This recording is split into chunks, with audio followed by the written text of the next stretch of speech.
What's up YouTube, PokePrimer here, ready to deliver you our Week 1 team builder here for the ILCB, the International League of Competitive Battling.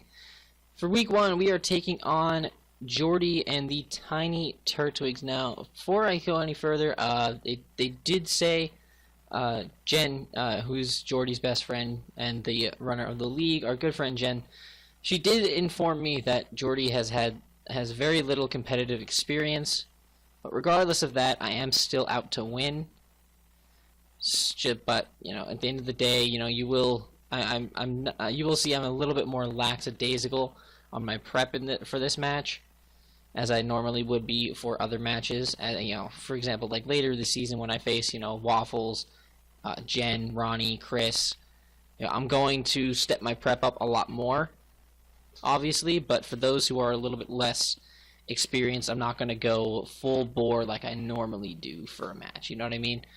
But her team is actually really interesting. Jen actually helped her draft her team kind of to try and balance things out between what's good and what she wanted to use, which is actually turned out to be a really solid draft overall. Her draft consists of Dragonite, Talonflame, Mew, Mega Ampharos, Florges, Lucario, Blastoise, Dugtrio, Escavalier, Skuntank, Mismagius, and Credilli. So, a couple things to notice. Her first two picks were the Dragonite and the Talonflame, super weak to hazards, but she is packing really solid hazard removal in Defog Skuntank, Defog Mew, and of course Rapid Spin Blastoise. So really good stuff there. As for the potential of speed is not so much an issue for this team, even though she does have things that are fast in the base 100, in the Talonflame, in the Dugtrio, in the this Magius. She also has things that can really control speed, like Mew and Talonflame, which could be Tailwind supporters, and Dragonite, which can set up Dragon Dances and stuff like that. That can boost their speed and make themselves even more threatening. So I'm definitely aware of all of these threats. It's going to be a very scary team to face to start off with. So without further ado, let's go ahead and get into this. 100%, I'm going to be bringing Puff the Magic Dragon pretty much almost every week, because it's Mega Altaria, unless there's like a dozen different threats that stop Mega Altaria. Like a dozen different reasons at least, and that has to be like almost the entire team.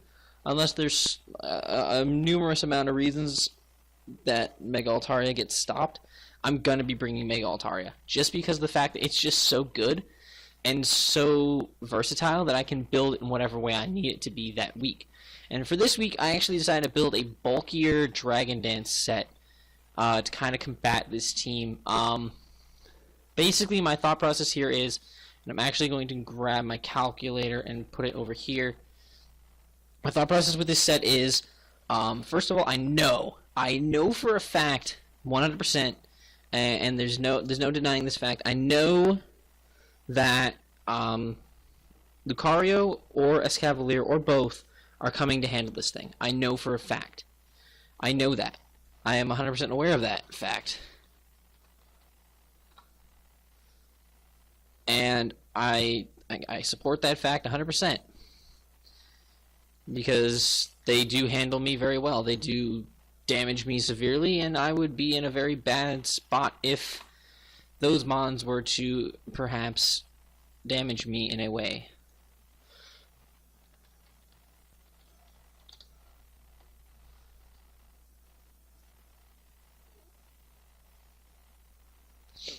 Now, however, that doesn't mean that I'm super duper worried about them, because of the set that I'm running. I'm running 248 HP to get that bulk there in the HP stat. I'm going to run max special defense. Max special defense is there for things like the Mew if it wants to run a coverage move for Mega Altaria, like a Sludge Wave or a Flash Cannon or something along those lines, so we can take that move very effectively. With our max special defense, we actually do take several things very well. We prevent a guaranteed 2 KO from the Moonblast, depending on rolls and everything, so it's good to know. We also We also do, in fact, prevent Mew, just to get a couple calcs out on the field. If it's a bulkier Mew set, you know, it's packing like Sludge Wave. Say it has Sludge Wave, we can't 2 a KO us, even if it's fully specially offensive. Too modest. It would have to be Expert Belt, I believe, to have a chance at 2 a KOing. Yeah, it has to be Expert Belt to have a chance at 2 a KO us. It has to be like max special attack modest Expert Belt to have a chance to 2 a KO us. So if she's running an offensive Mew, then we'll figure that out immediately. If she's not running an offensive Mew, then we'll also realize that very quickly. Lucario, however, Lucario and Escavalier are the important threats here, and those threats can be very handled by this spread, because as of right now, an Ice Punch from a Lucario, an Adamant Life Orb Lucario, would guarantee 2 a KO us. A Bullet Punch does 40%, and an Iron Tail, if Jordie is that bold, if an Iron Tail coming from that thing has a 93.8% chance to OHKO us. So that is not good at all. However, I know I'm not going to bring this thing in directly on a Lucario. I'm not going to bring this thing in directly on an Escavalier. Because Escavalier, an Adamant Assault Vest Escavalier is doing like 70% with an Iron Hit as well. I'm not going to bring this thing in on them. They're going to be coming in on me to try and block my returns or slow down my setup. But that's why I have this moveset with Cotton Guard, Dragon Dance, Return, and Fire Blast. Cotton Guard is the move that I click on those switches, because that Iron Tail that's a 93% chance to OHKO me from an Adamant Life Orb Lucario goes to only doing it goes to a guaranteed 3-hit KO after the Cotton Guard, and essentially gives me a guaranteed way of beating the Mega Lucario or that Lucario a lot easier. Because a Fire Blast, even though we were impish, a Fire Blast is still doing 73 to 86%. So that's another thing we can potentially do as a precaution, as a counter to said mons. But say a Escavalier, who's still taking, by the way, over half from the impish Fire Blast. If it is Adamant, it is only doing Adamant Max Attack. AV Escavalier is only doing 29 to 34% to us with an Iron Hit. And if it's a more offensive set, it's not taking the Fire Blast at all. If it's max HP, if we get Stealth Rocks up, it's basically dying. After Rocks, there's an 87.5% chance to OHKO the Escavalier after Rocks with the Fire Blast, so it can't really handle this. But the Cotton Guard is there to basically prevent things like Escavalier and Lucario to switch in freely against us and threaten us out. And at that point, we can, knowing that we can't really take, knowing that we can take any hit, we can essentially just go ahead and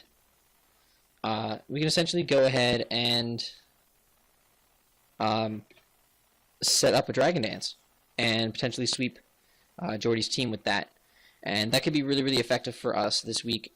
We do have the Return, which will be boosted and fairy typed with the Pixelate, so we can nuke things like the Dragonite, we can nuke the Mega Ampharos, we can nuke the we can do big damage to Lucario, we can do big damage to the Skuntank, and pretty much everything on the team. Nothing really resists the fairy outside of the Escavalier and the just the Escavalier and the Talonflame, which isn't that huge of a threat, because especially if we get a Cotton Guard up, if we go up against a Choice Banded Talonflame, Choice Banded T-Flame is level 100. Choice Banded T-Flame, if we have a Cotton Guard up, yeah, Choice Banded T-Flame is gonna do like zip to us, and if we are +1, we guaranteed to a KO, and after Stealth Rocks we guaranteed OHKO with Return if we're at +1. So it basically can't touch us, and we definitely touch it. So I'm not really worried about the Talonflame. It's not a huge threat to us. So we'll see what happens with that. But yeah, overall, this team is just really designed to take a lot of Jordie's hits, because she does have a very offensively powerful team, and it's going to be a huge threat. This thing actually is a really also... we made this thing specially defensive, another good point, as a guaranteed switch in almost every single time to Mega Ampharos. Mega Ampharos can Volt Switch, can Thunderbolt, can Dragon Pulse all at once. Doesn't matter. This thing's going to switch into Mega Ampharos and take negligible damage. Like, Mega Ampharos, if we're going like all-out attack or modest Mega Ampharos, a Thunderbolt from Mega Ampharos is doing maximum of 25% to this thing. Like, it does no damage to us with this spread. So we are not worried about Mega Ampharos in the slightest. This thing beats Mega Ampharos 1v1. And even if we aren't set up, a return is still doing 85%. So we can essentially, this could be the thing that we potentially set up a Cotton Guard on, if the situation calls for it. We can set a Cotton Guard up on this thing and pretty much win the game there. So that's good stuff. Next mon we're bringing is going to be Thornberry, our Ferrothorn. This is another really good switch into Mega Ampharos. Makes it almost have to run that HP Fire, don't it? It kind of has to run HP Fire against us, right? But we are going to get a fully physically defensive Ferrothorn here. We're rocking 248 HP, max defense with an Impish Nature, 4 in Spadef, and 4 in Speed. The 4 in Speed is 100% there just so we can outspeed the Escavalier. I could see a situation where Escavalier tries to wall us, and we can just outspeed and knock it off. Get rid of an Assault Vest or something along those lines. So we can better take care of it. This thing's going to set up rocks. This thing's going to knock off things. This thing's going to T-Wave threats. And it's going to Power Whip anything that it wants to. Ferrothorn is very interesting in this matchup, because let me again put this boy in the calcs right here. It's very interesting in this matchup because, you know, Flare Blitz would kill us, right? Flare Blitz kills us. Adamant Talonflame Flare Blitz kills us, but Brave Bird doesn't. And that's the thing I want to try to focus on. I don't think it's going to click Flare Blitz too often. And I'm going to have to be running my calcs to make sure that this thing's banded. But if it is a banded Talonflame, okay, if it is banded Talonflame, right? Banded Talonflame does 40 to 47% to us, right? Not only do we live that, but with the Rocky Helmet Iron Barbs damage, we are doing ridiculous damage to this Talonflame. Between the recoil, Rocky Helmet, and Iron Barbs, that Talonflame's taking over half of its health. That is unheard of. Talonflame just disappears on its own, and if we can get rocks up at that point, if we can freely just fire off our stealth rocks,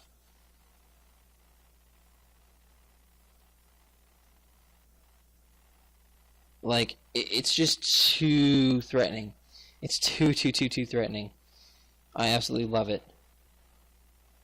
It's a complete monster. It does so many beautiful things.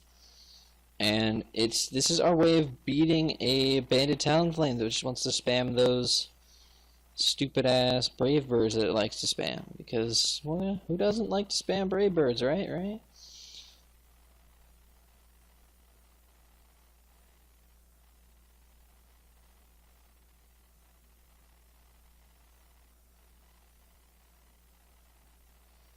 But, yeah, really good stuff.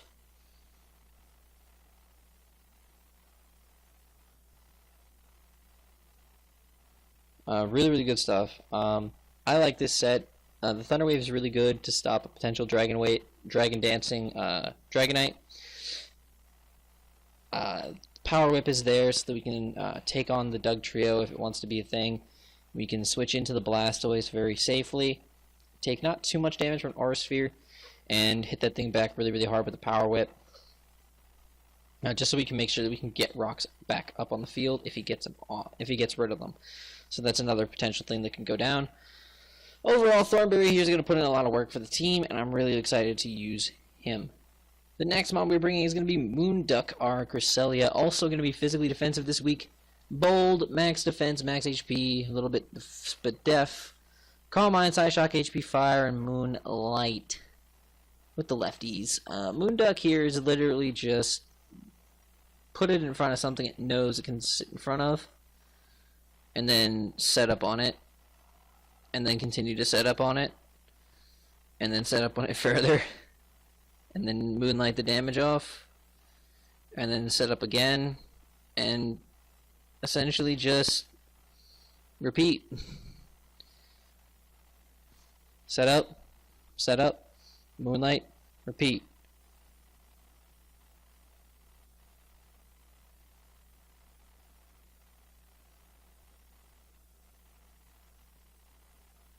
It's just beautiful.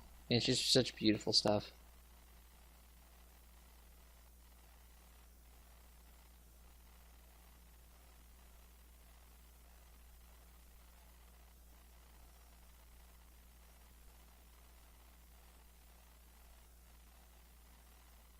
I absolutely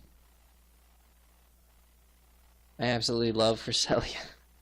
This is going to be so bad. I feel terrible because I drafted a team that's so fat, and you're just going to see that more and more as the weeks go on. But this team's super fat. Calm Mind, Psyshock, HP Fire, and Moonlight. Psyshock just for stab is our best thing to just pack on this Mon, even though there's not too many weaknesses on her team. In fact, none are weak to it. It's better to have the stab than not.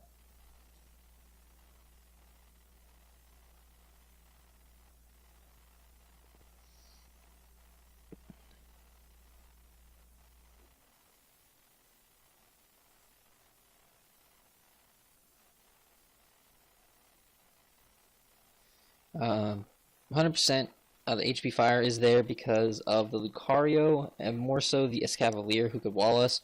And the things that wall us, essentially, we're just going to be able to spam HP Fire on and weaken them down, because they can't really do much to us after we set up a few Calm Minds. Yeah, so that's,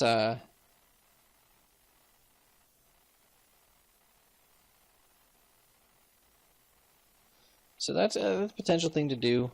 That's a potential thing to do. It's really, really exciting.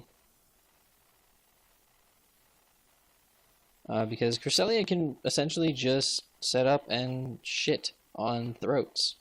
Shit down throats, I should say. So best of luck to Cresselia, who's going to put in a lot of work. Going to put in a lot of work this week, so hooray on that. The next one we're bringing is going to be Carlisle, our Exploud. It's a little bit of an interesting set here.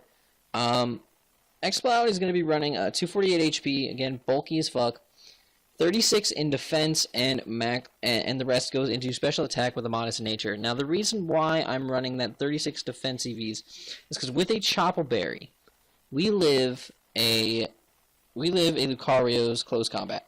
We guaranteed live a close combat from a Lucario, an Adamant Life Orb Lucario. Just throw it in the calcs just to double check and give you the exact amount. We are Choppleberry.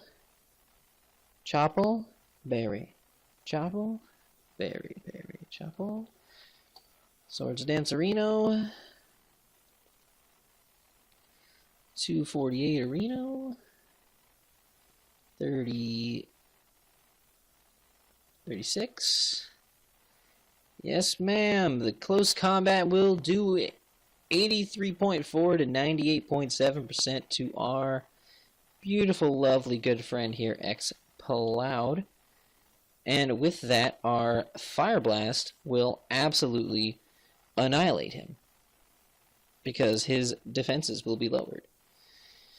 And then we can annihilate him with a Fire Blast, and that would be great. Our coverage moves are essentially just there for shits and giggles. Fire Blast is the only coverage move we really need, because the main switch-in on this team to us is the main switch-ins are Escavalier, Credilli, and Lucario. Lucario can switch into a Boom Burst. It can take one Boom Burst. It can take two Boom Bursts, It can switch in at least once to a Boom Burst.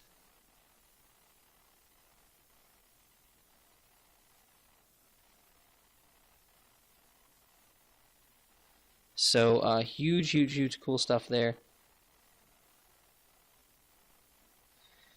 It has a lot of potential to do some work this week. But, so we had the Fire Blast for the Lucario and the X-Cloud, or not the X-Cloud, the Escavalier, to nuke those if they want to try to switch into us. We will outspeed the Escavalier, and we will live the close combat from the Lucario and kill it. So either way, we will be able to beat them. So that's good.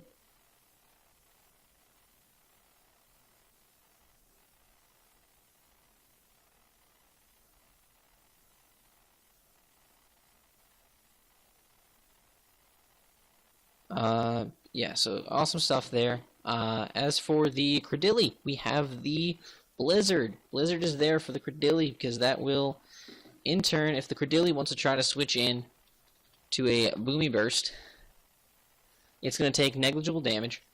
Negligible damage. And Blizzard will at least be able to do about 36 to 43% back to it. The Blizzard is also there for the fact of the Dragonite, because Blizzard will hit the Dragonite hard on switch-ins potentially and stuff like that. And there's a bit more of an ice weakness on Jordie's team, so I figured that the Blizzard would be better overall as a coverage move. And lastly, I just put Shadow Ball on there because, you know, 4-move syndrome. Essentially, like, it doesn't need Shadow Ball, but it's there. So, yeah.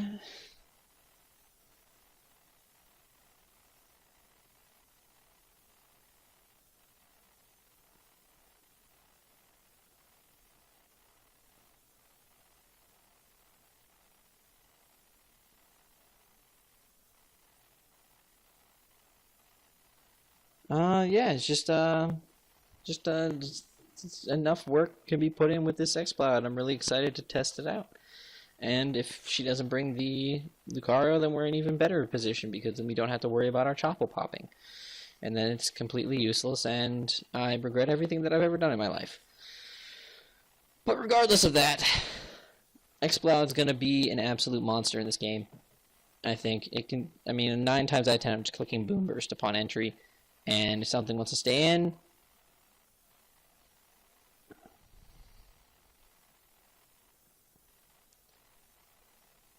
so yeah, hype is real for Carlisle. Next up we have RARXD, the Aerodactyl, Life Orb, Rocket Aerodactyl, 4 attacks, just straight up offensive. Enough speed to outspeed the, I believe we're outspeeding the Dugtrio. Enough speed to outspeed Dugtrio, yes, we are outspeeding the Dugtrio. There's no point to try to outspeed Talonflame because we can eat any hit from the Talonflame. And if it's an adamant Talonflame, we will outspeed it regardless. If it is a Jolly Talonflame, then we will eat either hit perfectly well without any real issues.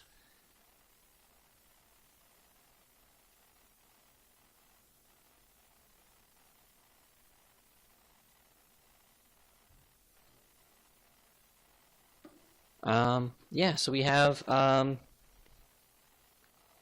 Rock Slide, Earthquake, Iron Head, and Crunch. Rock Slide is for the Talonflame. Talonflame wants to try to attack us. It would be stupid, and we would kill it immediately. Earthquake, but Rock Slide's also there for the, Rock Slide is there for, what other mon is weak to the Rock Slide? Oh, the Dragonite. Rock Slide will do some decent damage to the Dragonite.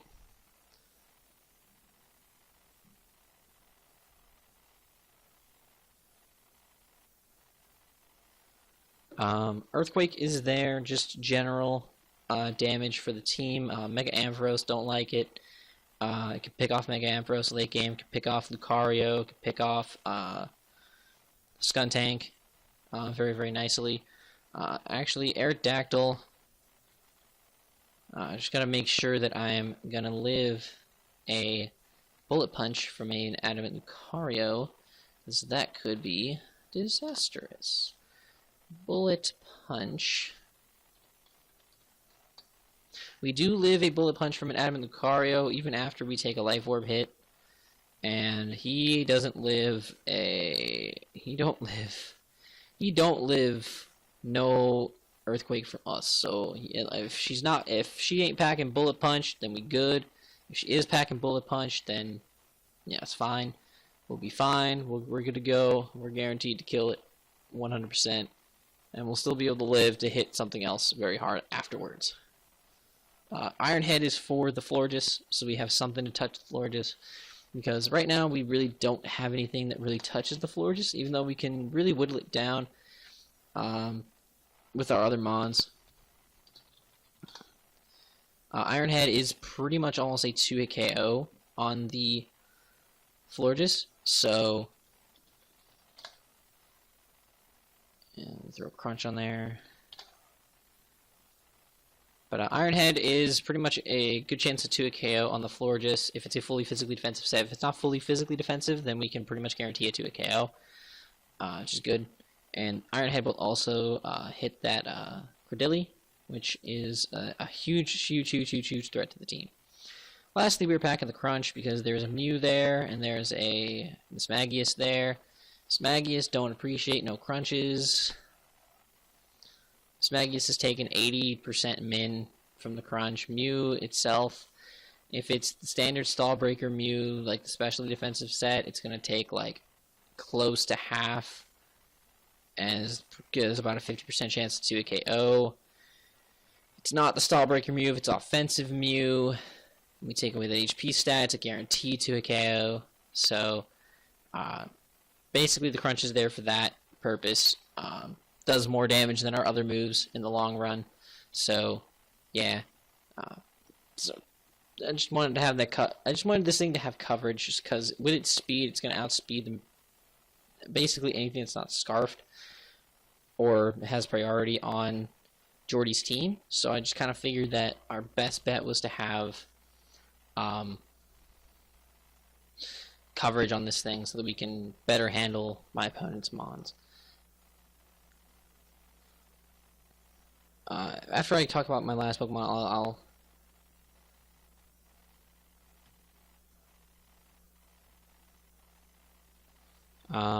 once I get done describing our last mon, I will explain as to why certain things did not come from our team.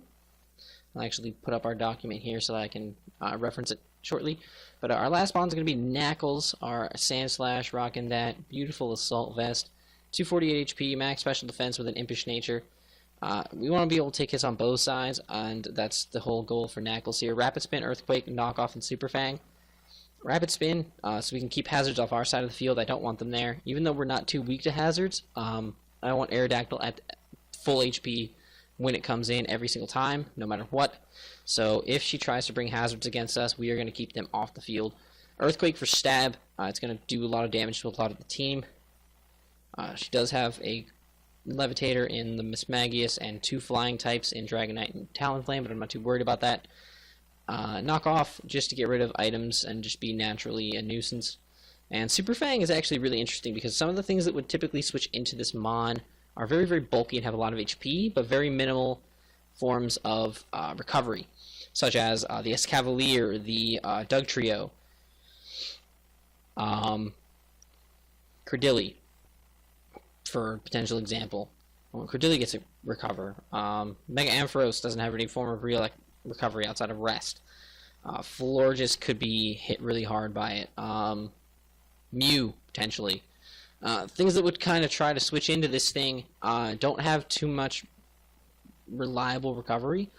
So Knuckles could potentially chunk those mons and make them so much easier for the rest of our team to run through later on in the matchup. So that is going to be our team for this week. I decided against Tangrowth just because Talonflame is there, and it's a very, very huge threat. And with Thornberry not being weak to the priority flying, I figured that was a better option to bring this week. I don't think Tangrowth is going to make it through the week, to be honest. I think I will be dropping Tangrowth for something else on my team, to grab something else for the team. So keep your eyes out for that. I will keep you updated. Either Tangrowth or Ferrothorn is going to go. I'm not sure yet. I haven't figured that out. But yeah, I figured that was probably my best bet. Suicune didn't come because I'd probably just be bringing a variation of Crocoon, and if I'm being honest, Crocoon doesn't work against this team because Mega Ampharos. Mega Ampharos 100% shuts down Crocoon, because even if I can Calm Mind, Rest, Sleep Talk, and shit, if I was a standard Crocoon against a Mega Ampharos, like Suicune, Crocoon versus Mega Ampharos. Mega Ampharos, if it's a bulky Mega Ampharos set, which I really feel is going to come. Even if I get to +6, Scald isn't even 2 KOing, and if I get to +6 with Def, it's not really feasible. Thunderbolt is still doing 20%, and that's with a defensive Mega Ampharos. If it is an offensive Mega Ampharos, all-out offensive Mega Ampharos with bulk, it can have enough bulk that our Scald at +6 is still only doing marginal amounts of damage, while Thunderbolt's doing 25% every time. And it can rest whenever we rest. It can outstall. It can beat Crocoon, because when I'm at, say, it can 2-hit KO me. It can 2-hit KO me with Thunderbolt when I'm at it has a chance to 2-hit KO at +2. It's a guaranteed 3-hit KO after leftovers, but it's a chance to 2-hit KO at +2 depending on rolls. If he keeps getting high rolls, there's a good chance. He can still, like Jordie can shit down our throats with Mega Ampharos. Shuts down Suicune immediately. So that didn't come. Darmanitan, again, cases of things like Dragonite, which switch into, I couldn't choice Darmanitan, because then I'd have to worry about getting trapped by a potential choiced Dugtrio. I'd have to worry about being pursuit trapped by Skuntank's pursuit, or I'd have to be worried about Okaberry, Escavalier. I have to worry about other faster choice mons like the Mismagius and the Mew. Talonflame would be able to nuke us. Things would be able to switch in very effectively. The Dragonite could switch in and extreme speed us. Blastoise could switch it. Too many switch-ins like Blastoise and such that could just take the hit too well. Mega Ampharos again as well. Getting a free Volt switch off of that would be terrible. So I decided against that. Golbat, I didn't want Defog because I want to be able to get my hazards on that side of the field. So I didn't want to bring a Defogger. And against this team with Mega Ampharos, Mew, threats like that just sitting around, I didn't really feel the need for a Poison type to be on the squad. It would just be unnecessary and just kind of take up space. Electrode is another case of that. Electrode would be wanting to Volt Switch 9 times out of 10, and with a Dugtrio around, if I Volt Switch or if I kill something with Electrode, boom, I'm trapped and I'm dead. Choice Scarfed, Dugtrio murders Electrode, and that's it. And I'd have to run like a Shed Shell or something on it, and it would probably lessen my damage output, and I don't want to have to do that with Electrode. So that's why Electrode isn't showing up at Dusclops. Dusclops is just a matter of, I wanted to bring it partially, but like it was like that 7th Mon syndrome, where it's like if I could bring 7 Pokemon,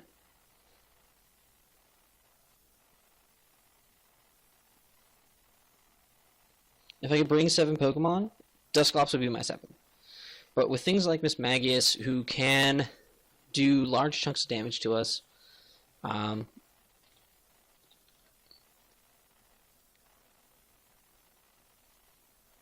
like I'm worried about those things. So Mismagius could do big damage to us. I'm not a huge fan of that. Also not a huge fan of having to take on a Skuntank. I'm also not a huge fan of having to take on half this Pokemon on this team with Dusclops. I just think that, like, in order to build the right spread for Dusclops this week, it just wasn't feasible.